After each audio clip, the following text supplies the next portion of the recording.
आज आपण आपला 4th चॅप्टर स्टार्ट करतोय laws of motion. Chapter start करायच्या अगोदर आपण पहिल्यांदा जे आपल्या चॅप्टरचं नाव आहे त्याच्याबद्दल थोडंसं बोलूया. Laws of motion means what? तर मोशनबद्दल जे काही कन्सेप्ट्स आहेत, लॉज आहेत, ते आपण ह्या चॅप्टरमध्ये पाहणार आहोत. तर मोशन मीन्स व्हॉट? तर तुम्हाला माहितीच आहे मोशन म्हणजे काय. तर मोशन म्हणजे थोडक्यात सांगायचं झालं तर हालचाल. ठीक आहे. तर डेफिनेशन पाहूया आपण त्याची. Motion, if an object continuously changes its position it is said to be in motion. Okay. एखादा ऑब्जेक्ट जो कंटिन्युअसली त्याची पोझिशन चेंज करतो त्याला आपण हालचाल म्हणतो, त्याला आपण मोशन म्हणतो. ती हालचाल कुठल्याही ऑब्जेक्टची असू शकते. आपणही हालचाल करत असतो, एका ठिकाणाहून दुसऱ्या ठिकाणी जातो, त्याला आपण आपलं मोशन म्हणू शकतो. एखादी गाडी जी शांत असते, रेस्टमध्ये असते, ती स्टार्ट केली, ॲक्सिलेट केली, स्पीड वाढवलं की ती मोशनमध्ये येते. एखादा बॉल आपण एखाद्या ठिकाणाहून तो फेकला, त्याला फोर्स अप्लाय केला की तो इन मोशनमध्ये येतो. ह्या सगळ्या गोष्टी ज्या आहेत ह्या मोशनमध्ये आहेत. ओके. म्हणजे मोशनमध्ये येतात. तर ठीक आहे. तर मोशन आपल्याला कुठल्या मोशन जो पार्ट आहे तो आपल्याला मेकॅनिक्सच्या थ्रू पाहायचा आहे. तर mechanics it is a branch of physics that deals with motion. Okay. तर मेकॅनिक्समध्ये परत दोन पार्ट पडतात. फर्स्ट जो पार्ट आहे तो आहे स्टॅटिक आणि सेकंड जो आहे हा आहे कायनेटिक्स. आता स्टॅटिक हा शब्दच बघा, वाचल्यानंतर किंवा उच्चारानंतर लक्षात येईल की काहीतरी स्टेबल काहीतरी असणार आहे. ठीक आहे. तर स्टॅटिक मीन्स व्हॉट? तर object at rest or in equilibrium. म्हणजे एखादा ऑब्जेक्ट ज्यावेळेला शांत असतो, तो रेस्टमध्ये असतो, त्यावेळेला आपण त्याला काय म्हणू शकतो? तोच स्टॅटिक पोझिशनमध्ये आहे. ठीक आहे. म्हणजे आता आपण एका ठिकाणी बसलेलो आहे, वर्गामध्ये आपण एक बेंचवरती बसलेलो असतो, त्याला आपण मोशन असतं का? आपण उठून हालचाल कुठल्या पद्धतीने करत नसतो, म्हणजे आपण इन स्टॅटिक पोझिशनमध्ये आहोत. एखादी गाडी पार्किंगमध्ये लावलेली आहे, त्याच्यामध्ये आपण काही स्टार्ट केलेली नाही, त्याचं ॲक्सिलेट केलेलं नाही आहे, स्पीड वाढवलेलं नाही आहे, तर तीच रेस्टमध्ये आहे, ती स्टॅटिक पोझिशनमध्ये आहे. ठीक आहे. म्हणजे जे काही ऑब्जेक्ट हे रेस्टमध्ये आहेत, इक्विलिब्रियम पोझिशनमध्ये आहे, त्याला आपण काय म्हणू शकतो? इन स्टॅटिकमध्ये आहेत. ठीक आहे. आता कायनेटिक्स म्हणजे काय? तर जे ऑब्जेक्ट ॲक्च्युअल मोशनमध्ये आहेत, object is in actual motion. Okay.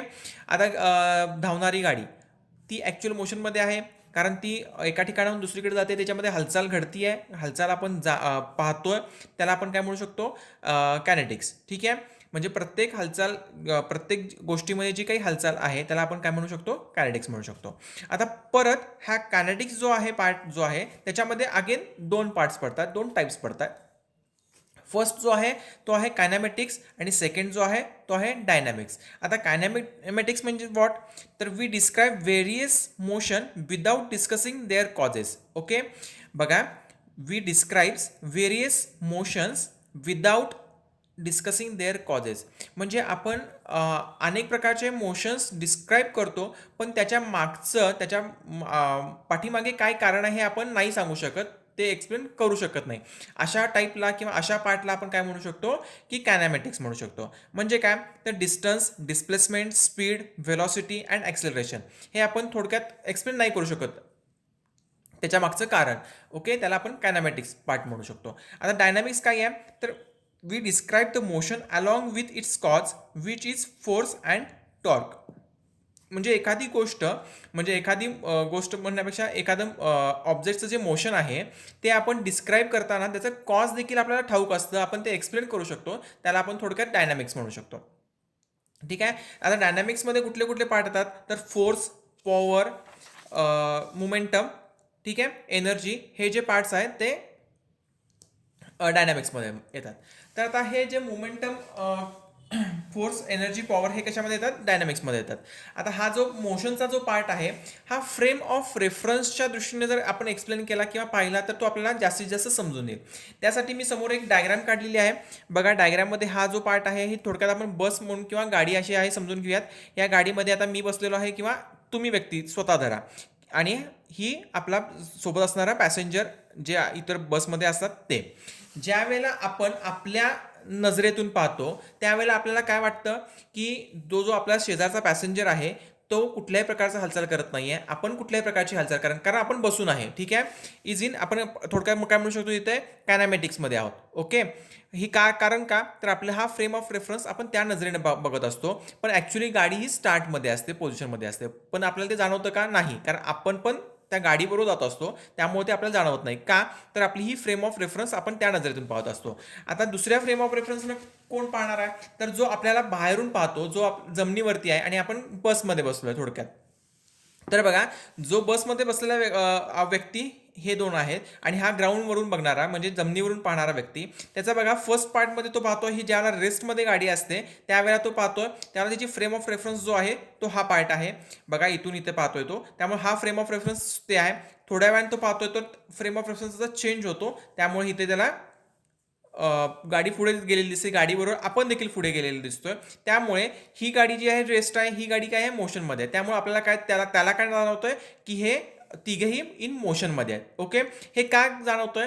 तर प्रत्येकाच्या ही फ्रेम ऑफ रेफरन्स हा वेगवेगळा असतो. आपला फ्रेम ऑफ रेफरन्स इथे असताना हा आपला होता, तो आपला वेगळा होता, पण त्याचा बाहेरून बघण्याचा जो फ्रेम ऑफ रेफरन्स होता हा वेगळा होता. ठीक आहे, हे आपल्याला ॲक्च्युली एक्झाम्पल बऱ्यापैकी माहिती आहे. ठीक आहे, आता ह्याचा पुढचा जो पार्ट आहे, तर मोशनचे जे पार्ट्स आहेत किंवा टाईप्स आपण म्हणू शकतो. तर फर्स्ट बघूया लिनियर मोशन. ठीक आहे, तर लिनियर मोशन मीन्स व्हॉट? तर initial velocity may be zero or non zero. ठीक आहे, ते पाहण्यासाठी मी थोडक्यात एक छोटीशी डायग्राम काढून तुम्हाला एक्सप्लेन करतो, जे पार्ट्स काय काय येतात. आता हा समजा एक ऑब्जेक्ट आहे, त्याची व्हेलॉसिटी साधारण एक 10 मीटर पर सेकंड त्याची मी एक इन्क्रीज करतोय, ती घेऊया आपण 15 मीटर पर सेकंड आणि ह्याची घेऊया 20 मीटर पर सेकंड. ठीक आहे, तर आता इथे बघा, ज्यावेळेला व्हेलॉसिटी मी इन्क्रीज करतोय त्यावेळेला त्याचं ॲक्सिलरेशन देखील इन्क्रीज करतोय, is in one line. Okay, तर व्हेलॉसिटी डायरेक्शन आणि ॲक्सिलरेशनचं डायरेक्शन हे इथे काय आहे, ह्या पार्टमध्ये सेम आहे. ठीक आहे, तर त्याला काय बघा, हे सेम कधी होतं? तर ज्यावेळेला आपण स्पीड जे आहे हे इन्क्रीज करत जातो. ज्यावेळेला आपण एखादा ऑब्जेक्ट लिनियर पोझिशनमध्ये जात असताना त्याचं स्पीड इन्क्रीज करतो, त्यावेळेला त्याचं ॲक्सिलरेशन अँड व्हेलॉसिटी ह्या दोघांचंही डायरेक्शन हे सेम असणार आहे. त्यावेळेस आपण त्याला काय म्हणू शकतो? तर पॉझिटिव्ह ॲक्सिलरेशन. ठीक आहे, पण ज्या वेळेस आता हीच पोझिशन असणार आहे, व्हेलॉसिटीची डायरेक्शन सेम असणार आहे, पण ॲक्सिलरेशन जे आहे हे अपोजिट. का? तर इथं बघा, जर 100 मीटर पर सेकंड जर स्पीड असेल, त्याचं मी परत पुढे कमी करतोय 80 मीटर पर सेकंड आणि त्याच्या पुढे परत करतोय 50 मीटर पर सेकंड. व्हेलॉसिटीची डायरेक्शन जाताना गाडी इकडे जाते आहे, पण त्याचं ॲक्सिलेशन मी कमी केलं आहे. सो ॲक्सिलेशनचं जे पोझिशन आहे ती चेंज झाली आहे, म्हणजे व्हेलॉसिटीचे अपोजिट ॲक्सिलरेशन झालं. त्यावेळेला आपण काय म्हणू शकतो? तर त्याला अपोजिट डायरेक्शन म्हणू शकतो. म्हणजे काय थोडक्यात, व्हेलॉसिटी डायरेक्शन ही फॉरवर्ड आहे आणि ॲक्सिलेशन डायरेक्शन काय आहे? तर बॅकवर्ड आहे. त्यावेळेला आपण त्याला अपोजिट डायरेक्शन म्हणू शकतो किंवा रिटार्डेशन म्हणू शकतो किंवा निगेटिव्ह ॲक्सिलरेशन किंवा डिक्लिनेशन, असे आपण त्याला पार्ट्स म्हणू शकतो. ठीक आहे, हे लिनियर मोशनमध्ये झालं. आता पुढचा जो पार्ट आहे तो काय आहे? तर circular motion. In circular motion बघा, initial velocity is not zero and acceleration is throughout perpendicular to the velocity, the resultant motion will be circular. Okay, आणि एकदा सांगतोय, initial velocity is not zero and acceleration is through perpendicular to the velocity, the resultant motion will be circular. Okay, आता circular ज्या वेळेला motion बघायचं आहे त्याला बघा, हा एक सर्कल काढूया आपण. त्याची व्हेलॉसिटी जी आहे ती काय असणार आहे? तर व्हेलॉसिटी डायरेक्शन हे टँजेन्शियल असतं. ओके, आता हे टँजेन्शियल ज्याला आपण म्हणतो सर्क्युलरचं, जर आता बघा ही डायग्राम मी समोर काढलेली आहे. ठीक आहे, हे टँजेन्शियल व्हेलॉसिटी त्याची काढलेली आहे, म्हणजे ज्याला ऑब्जेक्ट जाणार तो इकडे जाणार आहे, पण त्या ऑब्जेक्टला हा जो मिडल पॉईंट आहे तो आतमध्ये खेचत असतो, त्याला आपण सेंट्रीपेटल फोर्स असं म्हणतो.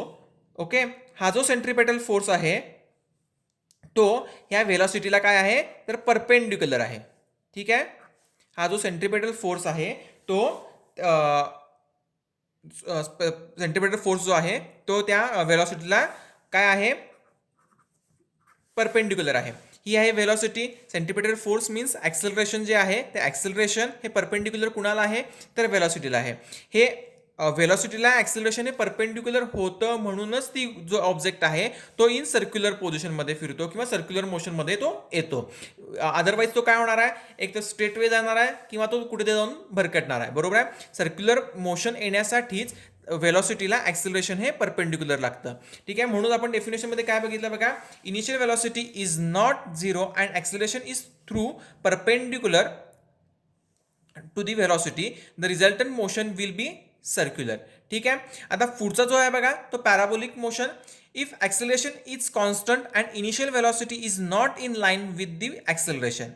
बघा, acceleration is constant and acceleration is constant and initial velocity is not in line with the acceleration, the motion is in parabolic. आता ह्याच्यामध्ये ट्रॅजेक्टरी ऑफ प्रोजेक्टाईल मोशन, आता प्रोजेक्शन जो पार्ट आहे किंवा प्रोजेक्टाईल मोशन जो आहे तो आपण ॲक्च्युली लास्ट चॅप्टरमध्ये पाहिलेला आहे.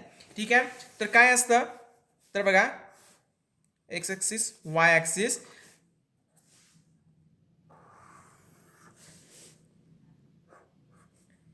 ओके, हे वेलॉसिटीचे कॉम्पोनंट आहेत. हा जो पार्ट आहे तो आहे यू कॉस थिटा आणि हा काय आहे यू साइन थिटा. हा इथे काय होतो अशा पद्धतीने जातो. एका सर्टन पोझिशनला काय होतो, एक्स ॲक्सिस जो आहे हा आपला, हा जो पार्ट आहे हा ग्रॅव्हिटीकडे झुकला जातो आणि वाय ॲक्सिस जो आहे हा थ्रू आउट असा राहतो. ओके, सॉरी, वाय ॲक्सिस झुकला जातो आणि एक्स ॲक्सिस जो आहे हा थ्रू आउट आहे असा राहतो. तर एक्स ॲक्सिसमध्ये जो आहे त्याच्यामध्ये कुठल्याही प्रकारचं चेंजेस होत नाहीत, पण चेंजेस कशामध्ये होतात तर जो वाय ॲक्सिस जो पार्ट आहे त्याच्यामध्ये ते चेंजेस होतात. त्यामुळे काय होतं, आपण एखादी गोष्ट थ्रो केली, ही थ्रो केल्यानंतर ती काय होते अशा अँगलमध्ये जाऊन ती पुढे एका ठिकाणी ती पडते किंवा त्याचं चार्ज कमी होतो किंवा त्याच्यातून जो आपण फोर्स लावलेला असतो तो कमी होतो आणि ती एका ठिकाणी पडून जाते. ह्याला आपण काय म्हणू शकतो तर प्रोजेक्टाईल मोशन म्हणू शकतो किंवा पॅराबोलिक मोशन.